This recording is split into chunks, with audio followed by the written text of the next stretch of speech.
beneath me. I am a god, you dull creature, and I will not be bullied by that.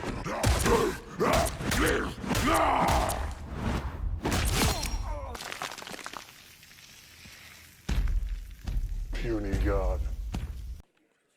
I have been so busy playing Marvel Rivals to make a video about Marvel Rivals. So, for anyone who has not been keeping up, this game launched about a couple weeks ago and it has since garnered 20 million players. That is actually record setting. So, yeah, 20 million people have given this game a try. And it has had concurrent players consistently in the hundreds of thousands. So, yeah, let's talk about Marvel Rivals. So, this is a new free-to-play hero shooter that has popped up, starring the cast of dozens of Marvel superheroes. And yeah, that includes a pretty diverse roster too. You got the usual Captain America, Spider-Man, Iron Man, Rocket Raccoon, Groot. There's also some really obscure ones like Jeff the Land Shark. You've got Squirrel Girl. So there's some wide range here. There's also a wide range in the play styles. I've been playing a lot as Rocket because back in Overwatch, I used to play a lot as Baptiste. I like to be a healer and do a little bit of DPS. But if you want to go full on healer, you could also play as Jeff. You could play as Mantis. There's some choices there. If you want to be a tank, if you want to be in the front lines, you could play as Venom, who has a little bit of agility and some tankiness. You could play as Captain America to run around and tank damage from a bunch of enemies. There's options. This game has a pretty diverse set of characters to play as for only having launched like a couple weeks ago. There's also a lot of different variants in the play styles. Like in this clip, you see I'm playing as Rocket, but I've also been playing a lot as Spider-Man, and I personally haven't yet played the Spider-Man games, but he plays a lot in the game like I imagine him to play. And it also reminds me a lot of Spider-Man on the PS2. That was a game that I bet you guys didn't know I used to play. So, yeah, the game's a hit. It does a lot of stuff right. It's fun, it's satisfying, there's a wide range of choices.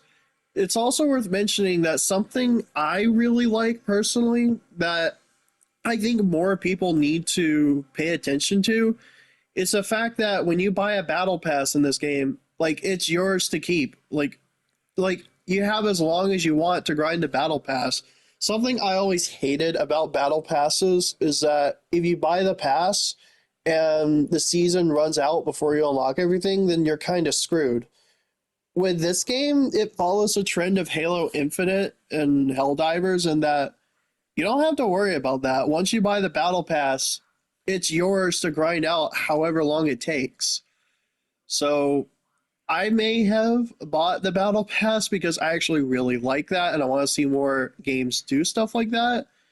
There's also the fact that none of the heroes so far are locked behind a pass. They're not locked behind microtransactions.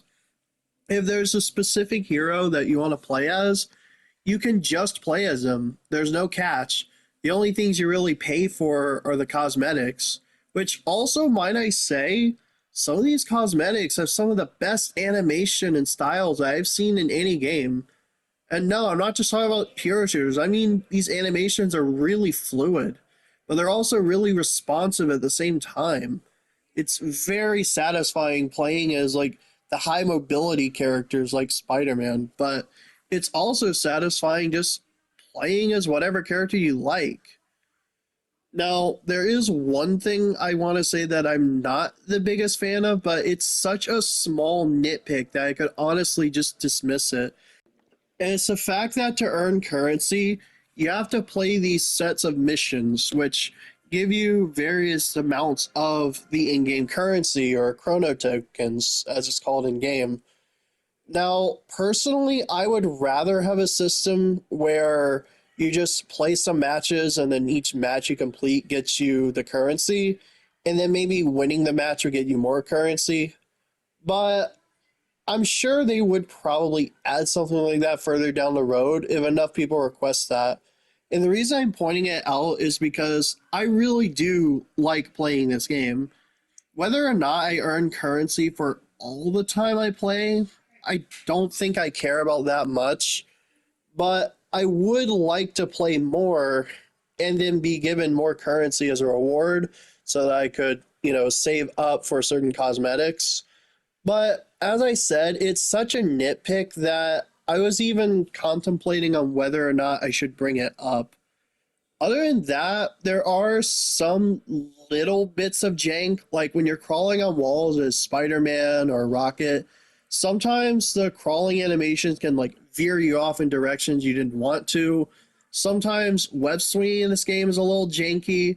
Like even without easy swinging activated, like even if you're picking and choosing where to sling your webs, it can still feel a little janky at times, but it's not enough to really inhibit your ability to play. Like, literally the only complaints I have about this game are nitpicky. That's incredible. It's nice to just have a game launch and not have any issues. I'm looking at you, Starbreeze. But yeah, no, the game just works. It's fun to play, it's satisfying. You can pick any hero you want. You can buy cosmetics if you really, really want to support the devs more. It's just really good game. And yeah, I've been playing this for weeks. I didn't get to play the beta, unfortunately. I really wanted to, but I'm on PS5 and the gaming PC I have is complete trash and it just would not be able to handle this. But I did play the game when it launched and oh my god, I've been hooked ever since. So if you do happen to have a gaming PC that's better than mine, or if you have a PS5 or an Xbox Series, give this game a try. Especially if you're like me and you're tired of Overwatch. Like, I don't even have Overwatch installed anymore. I was thinking of reinstalling it just to include clips in the video, but I decided it just wasn't worth it. For one, I don't have a lot of storage left on my console, but more importantly, I just don't really care about Overwatch anymore. I played it a little bit when it was still Overwatch 1. I got a bit more into it when Overwatch 2 launched, to against my better judgment, that is. But no, this game really is just better. It's way more like satisfying to play. The characters actually feel like superheroes. Like, you get into a match, you pick a character, and then once you get a hang of how each character plays, it just, I mean, what else can I say? It's fun. I actually feel like I'm playing as Spider-Man when I pick Spider-Man. I actually feel like I'm playing as Rocket if I play as Rocket. Like, the characters actually look and feel, in terms of gameplay, how you would expect them to. So yeah, I really only have nothing but praise for the game, and I'm not just gassing it up for nothing. It's actually honest to God fun. I have yet to try competitive mode. I probably won't, given that I'm just not that competitive personally. But I imagine it probably is really difficult, not because of certain ones being OP and certain characters not, but I imagine it's probably difficult because of how well balanced everything is. Now, the developers at NetEase have said they are going to be adding more characters over time. Some characters have been leaked. I won't spoil it if you guys are interested, but some characters have been more or less confirmed. So this game will most likely get steady updates for the next few years. But yeah, give this game a try. I may even stream the game here on the channel if I get enough requests for it. So down below in the comments, let me know if you want to see Marvel Rivals streams. Like the video if you enjoyed, subscribe if you're new. That's it for now. I'm out.